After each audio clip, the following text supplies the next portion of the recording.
Es una exhibición de artistas de Barcelona que se realiza desde hace más de 40 años.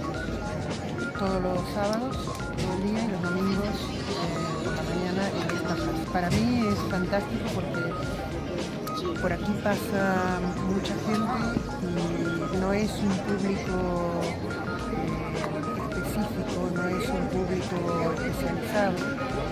Entonces tienes acceso a escuchar los comentarios de todo el mundo. O sea, no solo de la gente que viene buscando alguna pieza, sino la gente que pasa y se lo encuentra y entonces, bueno, se sorprende, por ahí no tiene un conocimiento, no tiene mucho conocimiento previo, entonces es interesante poder hablar y comentar cómo es una técnica o por qué uno hace lo que hace.